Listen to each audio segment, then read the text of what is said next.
ini pemenang Pilpres, Pak. Kita ini besar, ya, tapi serangan lawan ini masih terus. Sarannya adalah amplifikasi program-program dan keberhasilan Bapak melalui Kemenko. Kedua, kita gemes, Pak, ingin melawan mereka. Kalau mau tempur lapangan kita lebih banyak. Nah, kalau Bapak nggak mengizinkan kita tempur di lapangan melawan mereka, maka penegakan hukum yang harus contoh. Misalnya setiap mereka yang selama ini mencemarkan nama baik, menyerang pemerintah, adu domba, hasut, penyebaran kebencian, semua bisa dijerat dengan hukum. Nah, penegakan hukum ini yang harus dilakukan diperkuat lagi. Karena ketika tidak, kami hilang kesabaran, ya udah kita yang melawan mereka di lapangan misalnya. Ya.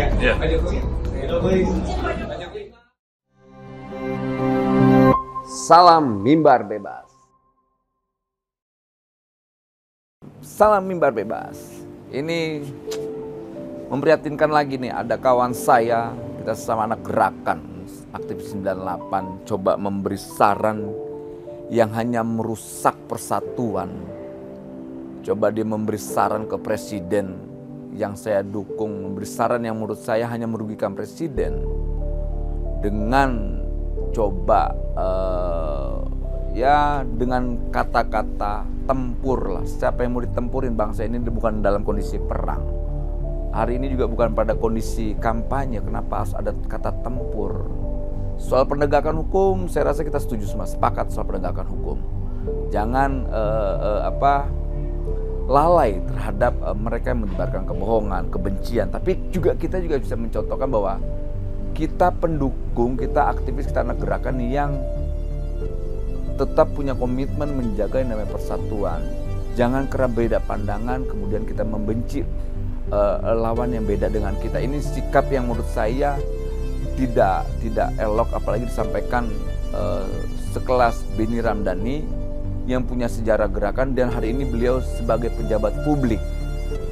Seharusnya aktivis atau anak gerakan itu menginfluencer, mengedukasi kekuasaan untuk tidak melakukan hal-hal yang merusak persatuan bangsa ini, bukan malah mengeskalasi.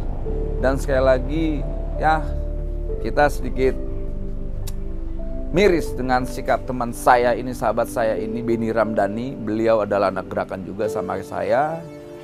Ditambah lagi dia juga menjabat salah satu jabatan di bawah Kementerian Tenaga Kerja atau BP2MI yang mengurusi soal ketenaga kerjaan.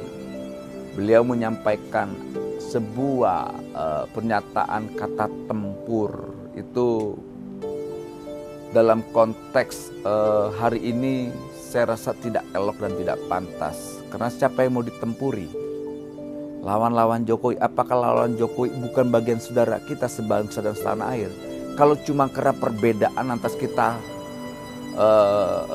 perangi, itu aneh, cara berpikir yang sesat menurut pandangan saya. Seharusnya aktivis atau anak gerakan mengedukasi kekuasaan.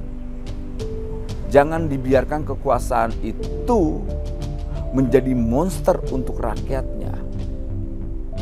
Saya lihat Jokowi sebagai pemimpin republik ini sudah mengedukasi pemerintahannya dengan apa? Menunjukkan kualitas dia bekerja, kualitas pribadinya sebagai orang yang punya komitmen untuk membangun bangsa ini lebih baik.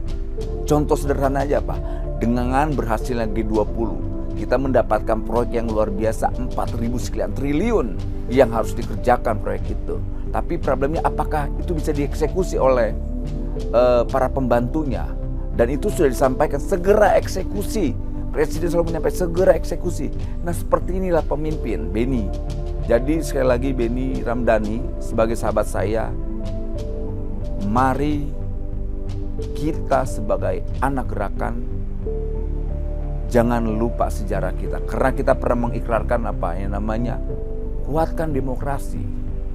Bukan kuatan kekuasaan, bukan kita kuatkan kekuasaan, bukan adu siapa paling banyak.